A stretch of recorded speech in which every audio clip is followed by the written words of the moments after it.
আসসালামু আলাইকুম। আশা করি তোমরা সকলে ভালো আছো। মুনতাসির একাডেমিতে জানাই সকলকে স্বাগতম। আজকের এই ক্লাসে আমরা যে অঙ্কটি করব সেটা হচ্ছে 9.1 অনুশীলনের 4 নম্বর অঙ্কটি। অঙ্কটি খুব গুরুত্বপূর্ণ। এই অঙ্কটি মূলত শর্ট কোশ্চেন এবং এমসিকিউতে আসে। তোমরা শুরু থেকে শেষ পর্যন্ত এই ভিডিওটি দেখো, তাহলে তোমরা এই অঙ্কটি খুব সহজে সমাধান করতে পারবে এবং এর আলোকে যে অঙ্কগুলো আছে সেগুলো তোমরা কি খুব সহজে সমাধান করতে পারবে। তাহলে আসো আমরা অঙ্কটি করি। অঙ্কটি হচ্ছে আমাদের এবিসি একটি সমকোণী ত্রিভুজ, সি কোণটা সমকোণ, এ বির মান দেওয়া আছে এবং বিসি এর মান দেওয়া আছে। সূক্ষ্মকোণ নিয়ে যে আমাদের অঙ্ক করতে হয় সেটা সূক্ষ্মকোণ দেওয়া আছে কত, থিটা, অর্থাৎ বি কোণ থিটা দেওয়া আছে। হলে আমাদের সাইন থিটা, কস থিটা এবং ট্যান থিটার মান নির্ণয় করতে বলছেন। তোমাদের সুবিধার্থে আমি একটা সমকোণী ত্রিভুজ আগে থেকে অঙ্কন করে রাখছি, সেটা দেখো। অবশ্যই তোমরা স্কেল দিয়ে সুন্দর করে এই ত্রিভুজগুলো অঙ্কন করবে।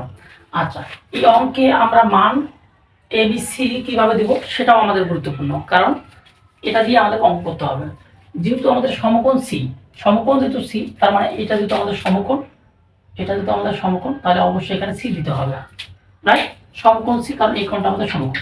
আর এখানে কি বি কোণটা, অর্থাৎ এবিসি কোণ, এবিসি, তার মানে কি বিটা হচ্ছে কোণ থিটা, অর্থাৎ সূক্ষ্মকোণ। তাহলে অবশ্যই আমাদের কি এখানে দিতে হবে, অবশ্যই বি দিতে হবে। আর এটা আমরা কি থিটা হিসেবে নিলাম। তারপর আমাদের কাজটা কি, আর এখানে তাহলে কি থাকলো, এবি, যেহেতু এবিসি একটা ত্রিভুজ দিচ্ছে, তাহলে আমরা এটা কি এ লিখলাম। এ বি সি সমকোণী একটা ত্রিভুজ, যার সি কোণটা হচ্ছে সমকোণ, ওকে। আর সূক্ষ্মকোণ হচ্ছে থিটা। এর আলোকে আমাদের প্রত্যেকটা অঙ্ক করতে হবে এবং অন্য যে মানগুলো আছে সেই মানগুলো আমরা এখন লিখতে পারি খুব সহজেই। যদি এ বি মান আছে কত 13, তাহলে আমরা এখানে লিখলাম কত 13। আর বি সি মান আছে কত 12 লিখে। এ বি অর্থাৎ সবচেয়ে বড় বাহুটা হচ্ছে আমাদের কি অতিভুজ, আর কোণের সাথে যেটা থাকে সেটা হচ্ছে আমাদের কি ভূমি, আর কোণের বিপরীতে যে বাহুটা সেটা হয় লম্ব, ওকে। তাহলে এই লম্বের মান আমাদেরকে বের করতে বলছেন। অতিভুজ বাদে যদি আমাদের যে কোনো একটা বাহুর মান নির্ণয় করতে পারে, তাহলে আমাদের সূত্র হচ্ছে বর্গ করে যে বাহু দুটি দেওয়া থাকে সেই দুটো বাহুকে বর্গ করে বিয়োগ করে রূপ। তাহলে আমরা আসল করি, তাহলে আমাদের এখানে বেরোবো কি এ সি, যেহেতু অতিভুজ ছাড়া লম্ব নির্ণয় করতে বলছেন, তাহলে আমরা করতে পারি কি অপর দুটো বাহুকে বর্গ করে বিয়োগ করে রূপ। তাহলে বর্গ করি, তাহলে বর্গ করলে 13 উপর বর্গ মাইনাস কত 12 উপর বর্গ এবং আমরা রূপ করলাম, ওকে। তাহলে এখন মান লিখি, এর মান কত, বর্গ করলে অবশ্যই বর্গ করলে তোমার এটা পাবা, যে 13 উপর বর্গ করলে 169 হয়, আর 12 উপর বর্গ করলে 144 হয় রুট।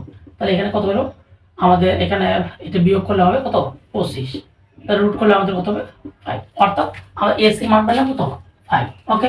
এখন দেখো সমকোণী ত্রিভুজে যদি আমরা তিনটে বাহুর মান পাই, তাহলে আমাদের অঙ্কগুলো এই বাকি যে অনুপাতগুলো আছে এই অনুপাতগুলোর মান আমরা খুব সহজে পাবো। দেখো আমি যে তিনটা বাহু আমাদের তিনটা অনুপাত যে আমাদের নির্ণয় করতে বলছে, এই তিনটা অনুপাতের সূত্র আমি লিখে রাখছি। সেটা হচ্ছে কি সাগরে লবণ আছে লম্ব বাই অতিভুজ, কষ্টিটা কবরে ভূত আছে ভূমি বাই অতিভুজ, টেনে লম্ব ভ্রমণ লম্ব বাই ভূমি। তোমরা এগুলো অবশ্যই জানো, মুখস্থ করে নিবা তারপর। তাহলে এখন আমরা কি নির্ণয় করবো কি সাইন থিটা, তাহলে কি আমরা সাইন থিটা, সাইন থিটা এখানে ঢুকি, দেখো লম্ব বাই অতিভুজ, তাহলে লম্ব কোনটা, লম্ব এটা, অতিভুজ কোনটা এটা, তাহলে আমরা লিখলি কি 5 এবং কত 13 শেষ। তারপর আমাদের কি cos theta, cos theta equal to কি কবর ভূত আছে তো ভূমি অতিভুজ, তো ভূমি কোনটা, ভূমি এটা, অতিভুজ এটা, তাহলে আমাদের কি ভূমি কত 12, সরি ভূমি কত 12, অতিভুজ কত 13, cos থিটার মান শেষ। এবার আমাদের কি tan থিটা বলছে, tan থিটা দেখি, tan থিটা কি tan এ লম্বা ভ্রমণ, লম্ব বাই ভূমি, তাহলে লম্ব বাই ভূমি, লম্ব কত আছে 5 এবং ভূমি আছে কত 12 শেষ। দেখো এই তিনটে অঙ্ক, তিনটে অনুপাতের মান আমরা খুব সহজে কি বের করতে পারবো। বুঝলেন? এর আলোকে যদি আমাদের অন্য অনুপাতগুলোর মানও থাকে তারপরে কিন্তু আর কি পাবো। তোমরা যারা ভিডিওটি দেখছো তারা অবশ্যই খাতায় এই মানগুলো বের করে দিবে। কোসেক থিটা হোয়াট, তারপর সেক থিটা হোয়াট এবং cot theta equal to what বের করে আমার কমেন্টে লিখে দাও। আজকে এ পর্যন্ত, আশা করি তোমরা এই অঙ্কটা বুঝতে পারছো। আগামী পর্বে আগামী ক্লাসে আরও একটি নতুন অঙ্ক নিয়ে তোমাদের সাথে দেখা হবে। ততক্ষণ তোমরা ভালো থাকো, সুস্থ থাকো, আল্লাহ হাফেজ।